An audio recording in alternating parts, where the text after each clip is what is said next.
ቢስሚላህ ወልሐምዱሊላህ ወሰላቱ ወሰላሙ ዐላ ሰይዲ ረሱሊላህ። ውድ ወንድሞችና እህቶቼ ይህ ሰው ያለውን እስቲ አድምጠን እንመለስ።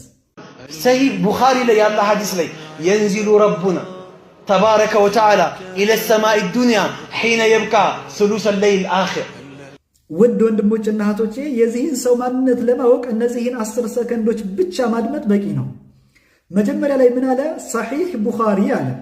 ትክክለኛው ግን ሰሒሑል ቡኻሪ ነው እንጂ በሷድ ነው እንጂ በሲን አይደለም።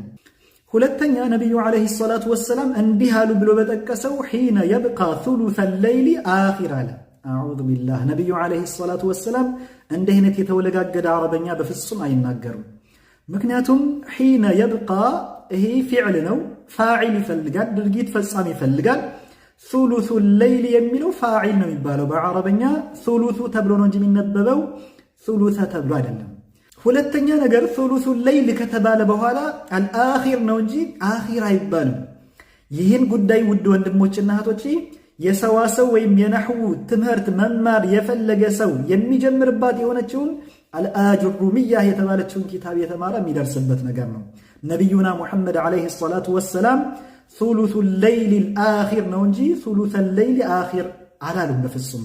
ነቢዩና ሙሐመድ ዓለይሂ ሰላቱ ወሰላም ውድ ወንድሞችና እህቶቼ አፍደሉ መን ነጠቀ ቢዳድ በአነጋገር ምጥቀት ማንም ሊደርስባቸው የማይችሉ ነቢይ ናቸው። እንዲህ አይነት የተበላሸ አይነት አነጋገር በፍጹም አልተናገሩም። ይቀጥልና ይህ ሰው ምን ይላል? ነቢዩ ይህን ሐዲስ ሲናገሩ አቡበከር ታላቁ ሰሃባን ጨምሮ 140 ሺህ ሰሃቦች አንድም የጠየቃቸው የለም።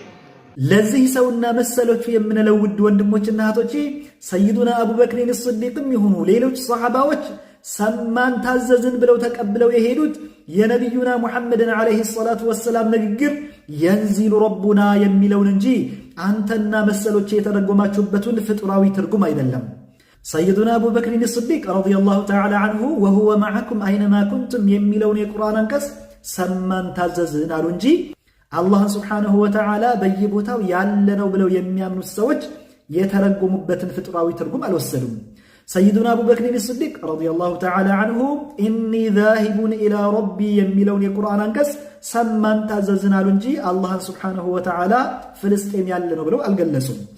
ሰይዱና አቡበክርን ስዲቅ ረዲየላሁ ተዓላ አንሁ አላሁ የስተህዚኡ ቢሂም የሚለውን የቁርአን አንቀጽ ሰማን ታዘዝን ብለው ተቀበሉት እንጂ አላህ ስብሓንሁ ወተዓላ ያፌዛል ወይም ያላግጣል ብለው አልተረዱትም። ሰይዱና አቡበክርን ስዲቅ ረዲየላሁ ተዓላ አንሁ የውመ ዩክሸፉ ዐን ሳቅ የሚለውን የቁርአን አንቀጽ ሰማን ታዘዝን ብለው ተቀበሉ እንጂ አላህ ስብሓንሁ